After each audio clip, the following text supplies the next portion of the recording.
ये चीज़ है जो मुझे सही प्रोनंसिएशन बता सकती है एक शब्द का। देखिए, सारे के सारे शब्दों का प्रोनंसिएशन एक टीचर नहीं बता सकता स्टूडेंट को। Every time teacher is not available. ऐसे ही मेरे सामने अब जब कभी नए शब्द आते हैं तो मैं क्या करता हूँ वो मैं आपसे डिस्कस करूँगा।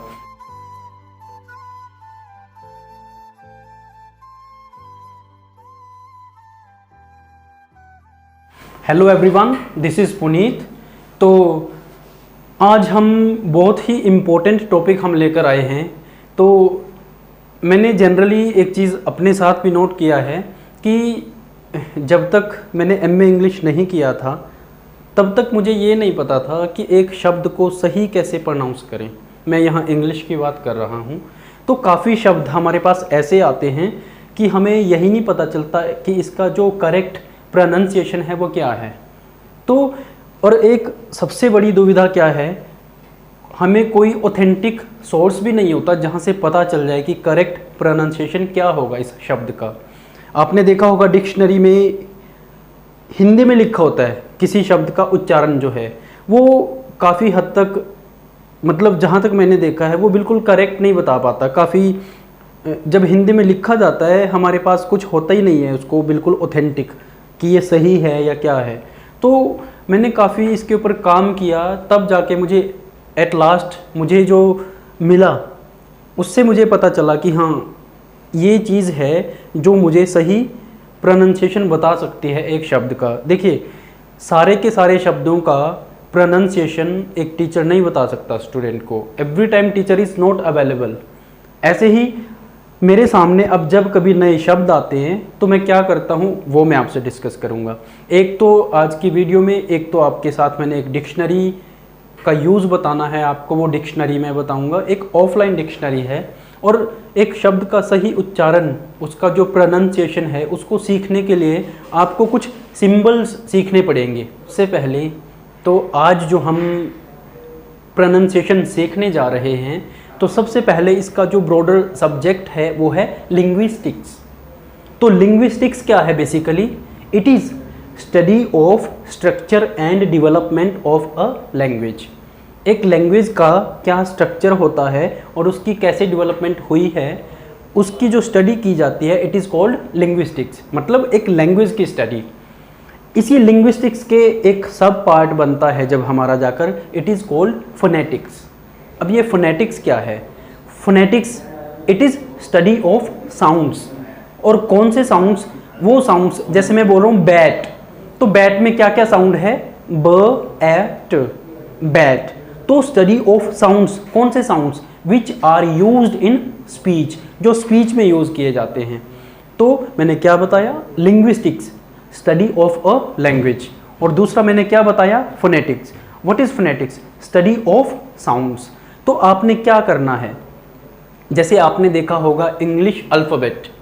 इंग्लिश अल्फ़ाबेट में 26 लेटर्स हमारे पास होते हैं। उसी तरह से अगर मैं बात करूं ग्रीक अल्फ़ाबेट की, ग्रीक अल्फ़ाबेट में हमारे पास 24 लेटर्स होती हैं। इसी तरह से एक होता है इंटरनेशनल फोनेटिक अल्फ़ाबेट। मैं फिर से बता दूं, international phonetic alphabet. International phonetic alphabet क्या है? There are 44 symbols. इसमें 44 सिम्बल्स हैं। अगर मैं आपको वैसे बताऊं, सपोज करो हमने लिखा CAT। अब C तो स लग रहा है। कभी आप छोटे बच्चे से पूछ कर देखना जिसको अभी नॉलेज नहीं है, वो इसको सैट पढ़ सकता है शायद से। उसको कैट नहीं बोल के क्या कहेगा? सैट, बिकॉज सी स का साउंड आ रहा है। बट जब मैं आपको डिक्शनरी का यूज़ बताऊंगा उसमें आप देखेंगे कि अगर ये बोला जा रहा है कैट, एक बार आप देखिए, अगर मैं यहाँ इसको लिखता हूँ, मैंने लिखा कैट, उसको डिक्शनरी में कुछ ऐसा लिखा जाता है।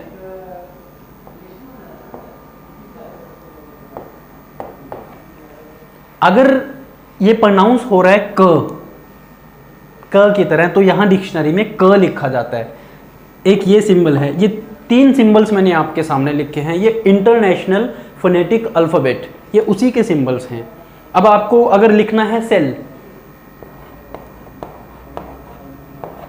जब आपने सेल लिखना है तो ये जब ये क की तरह प्रोनाउंस हो रहा था तो इसको क लिखा गया, जब ये स की तरह होगा तो इसको स ही लिखा जाएगा, सेल। तो आई होप आपको समझ आ गया होगा कि कॉन्सेप्ट क्या है। इसमें सबसे इम्पोर्टेंट चीज़ क्या है कि आपको सिर्फ वही सिंबल्स लिखे जाएंगे जो प्रोनाउंस किए जाते हैं। एक और एग्जांपल आप देखिए, अगर मैं लिखता हूं यह है डाउट, बट बच्चे के लिए इसमें ब भी है। अब देखो इसके डाउट बोला क्या क्या जा रहा है, ड आ उ टू, डाउट। इसमें ब नहीं है कहीं भी, जो प्रोनाउंस किया जा रहा है वही यहाँ लिखा जाता है। तो सबसे ज़्यादा हेल्प हमें यही मिलती है कि जो साउंड बोला जाएगा वही इसमें लिखा जाता है। तो आइए अब हम इसको एक बार देख लेते हैं। तो अभी थोड़ी समझ बनाने के लिए हम पहले क्या करते हैं, एक बार देख लेते हैं। जो मैंने अभी आपको क्या बताया, एक तो बताया इंग्लिश अल्फ़ाबेट और एक बताया इंटरनेशनल फोनेटिक अल्फ़ाबेट। अब देखिए मैंने आपके सामने इंग्लिश अल्फ़ाबेट के 26 लेटर्स को लिखा है। जब मैं ट्रांसक्रिप्शन की बात करता हूँ, व्हाट इज़ ट्रांसक्रिप्शन, मैंने आपको क्या बताया, सबसे पहले बताया linguistics, study of a language. दूसरा बताया उसका एक सब part phonetics. What is phonetics, study of sounds. अब उस फोनेटिक्स में एक टॉपिक है ट्रांसक्रिप्शन। अब ट्रांसक्रिप्शन क्या है, जब मैं बिल्कुल सिंपल लैंग्वेज में समझिए, जब मैं आई को लिखता हूँ इस तरह से, या यहाँ से देखें ए को जो मैं लिख रहा हूँ, जब मैं उसको लिखता हूँ किसी सिंबल का यूज़ करके, तो उसका जो सिंबॉलिक रिप्रेजेंटेशन ऑफ साउंड है, फिर से समझिए, साउंड का जो सिंबॉलिक रिप्रेजेंटेशन है उसको मैं बोलता हूँ ट्रांसक्रिप्शन। तो ये जो लिखा हुआ है ये इतना, ये क्या है, ए का ट्रांसक्रिप्शन। अब देखिए एक बार मैं इसका पर्पस भी बता देता हूँ आपको साथ साथ में कि मैंने ये लिखा क्यों है। अब आप देखिए कि देखने में तो एक छोटा सा लेटर है, बट देखो बोला कितना लंबा जाता है। मैंने क्या बताया था, जो साउंड्स बोले जाते हैं, जो प्रोनाउंस किए जाते हैं वही लिखे जाते हैं। ये इंटरनेशनल फोनेटिक अल्फ़ाबेट के ही सिंबल्स हैं। 44 सिंबल्स आर देयर, वो हम इसके बाद डिस्कस करेंगे। देखिए सबसे पहले क्या लिखा है, ए। अब आपको थोड़ा हैबिचुअल होना पड़ेगा इसका, it is not A, it is A. E का साउंड भी आ रहा है, वो हम बाद में डिस्कस करेंगे। बी, जब मैं बी बोल रहा हूँ तो यहाँ क्या है, ब, और ये लॉन्ग साउंड, एक छोटा साउंड होता है, वो बाद में डिस्कस करेंगे। अभी देखिए बी। सी है तो स, सी। डी, अब ये देखो ई, सिर्फ आई से ही ई। एफ, अब एक चीज़ यहाँ बता दूँ, एक तो इसको देखिए आप, जब आप कहते हो कि he lost N F I R, F I R से पहले एन क्यों लगता है। अगर मैं कहूँ this is a fan, fan में फ का साउंड आ रहा है इसलिए अ लग रहा है, बट एफ आई आर उसके पहले एन क्यों लगता है, बिकॉज साउंड क्या आ रहा है, एफ। एफ बोल रहे हो या फिर एफ बोल रहे हो तो साउंड फ का नहीं आ रहा, एफ, इसलिए एफ वाउल साउंड आ रहा है। हम किसमें, आर्टिकल्स में जब ए एन द कराया जाता है तब हम एन को क्या बताते हैं कि जिस एक वाउल से पहले लगता है, जबकि लगता कहाँ है, वाउल साउंड से पहले। अब देखिए और भी आएंगे इसमें, जी। अब आपको ये अलग अलग दिख रहा होगा, इसको इकट्ठे पढ़ेंगे तो ये ज है, जी। आगे देखिए एच, अब ये देखिए ए च, ये च है। टी, मैं आपको बाद में बताऊंगा ये सिंबल, ये दो अलग अलग सिंबल हैं, ये भी दो अलग अलग, ये 4 सिंबल्स हैं, बट ये पेयर में यूज होते हैं, तो ये है एच।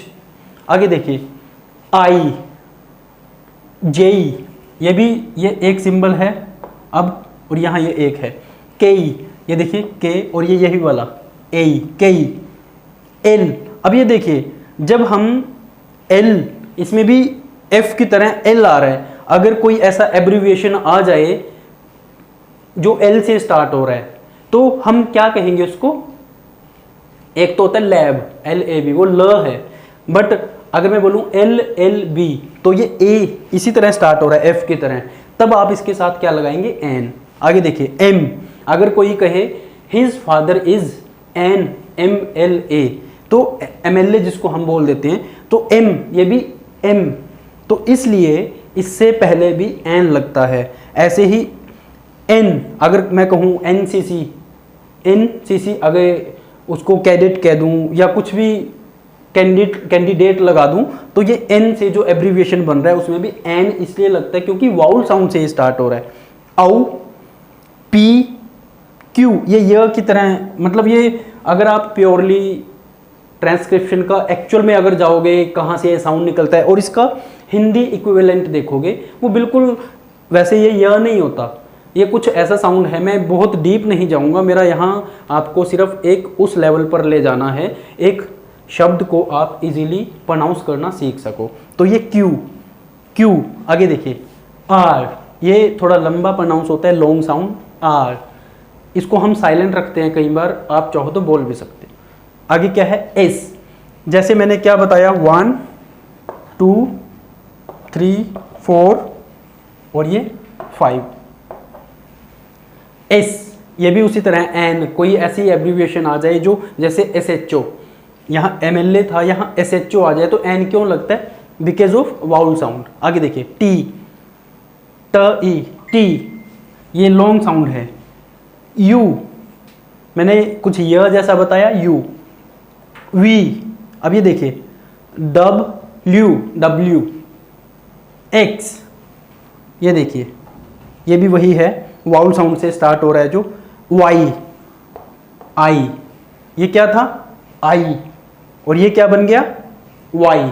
फिर अच्छा ये क्या है Z, यहाँ लिखा है Z, हम Z बोलते हैं, यह है हमारा ब्रिटिश प्रोनाउंसिएशन, और जब हम बोलते हैं Z इट इज़ अमेरिकन। तो अमेरिकन में Z आपने सुना होगा, Z फॉर ज़ेब्रा ऐसे बोल देते हैं, तो Z क्या है हमारा ब्रिटिश एक्सेंट और वो क्या है हमारा Z अमेरिकन, तो ये डिफरेंस है। तो आपको इतना तो समझ आ गया होगा कि ट्रांसक्रिप्शन बेसिकली है क्या। तो फाइनली जो शब्द, जैसे मैंने वीडियो के बिगिनिंग में भी आपको बताया था, जो साउंड्स बोले जाएंगे सिर्फ वही लिखे जाते हैं इसमें। तो अब हम क्या करेंगे, इसके जो सिंबल्स हैं 44 सिंबल्स, हम उनको 2 पार्ट्स में vowels and consonants, in 2 parts में डिवाइड करके पढ़ेंगे। तो एक बार